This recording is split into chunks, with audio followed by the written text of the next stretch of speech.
Barratt, good morning to you, Olly. Last night, Boris Johnson announced a lot of new restrictions, but he also gave a tentative time frame on when the UK might be through the worst. And if everyone does as they should, he said possibly 3 months.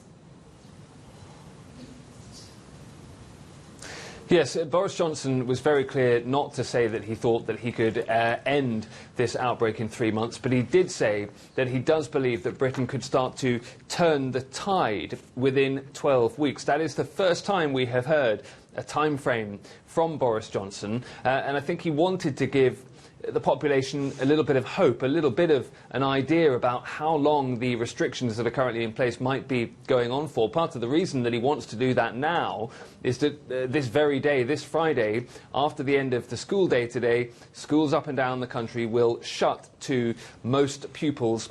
Some pupils of key workers, nurses and policemen and women, etc., will get some kind of childcare put on by some schools, but for the most part, children will not be going back to school after the end of today, and parents know that they could be in for a very long stretch of having to homeschool them. So Boris Johnson wanting to put some kind of time frame on this. What he's saying is that if the measures that are in place at the moment work, and if people follow them, that we should see in 12 weeks, that would be around the time that the rate of infections would start to slow or drop. He's not saying that COVID-19 would be done and dusted by then, but he is saying that could be the moment when Britain could turn a corner. We're also hearing, by the way, increasingly from Britain's scientists who are advising the government that they are hopeful that a test might be available soon which can test if people have had COVID-19 coronavirus. That, they say, would be an absolute game changer, because if you know who's had it, you can, on the basis that they are unlikely to get reinfected with it, you can let those people back out into the economy, and that's perhaps a time when the outbreak starts to shift, but also when the economy can start getting back on its feet. Yeah, that really will be a huge boon if that antibody test can be made available sooner rather than later.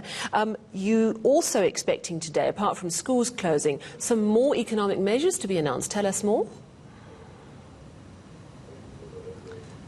Yeah, I mean, despite the fact that the Chancellor's already announced a package worth around $400 billion to try and keep the economy afloat, to try and help businesses, he's been asked to do more, because the loans package, the guarantees package, the movement of business rates that the Chancellor's already announced, a lot of employers are saying, look, that's all very well, but I have no customers coming through my door at the moment, and so I need to know if I can keep staff on. If I can't have that certainty, I'm going to have to start making job cuts today.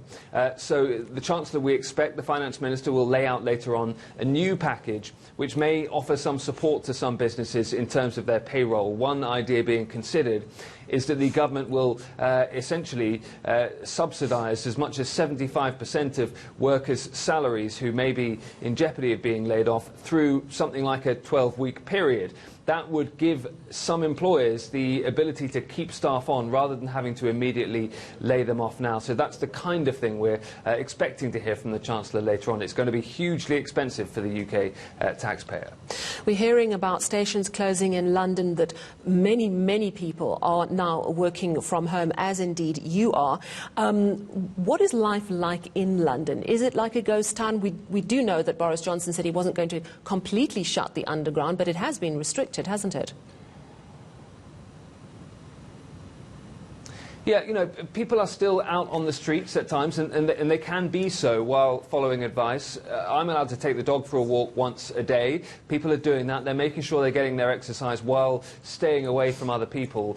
Much of central London, though, is really very quiet compared to normal. And so a lot of people, I think it's fair to say the vast majority of people, are following the government's advice to work from home where they can, certainly to maintain those social distancing measures, to not go to restaurants and cafes.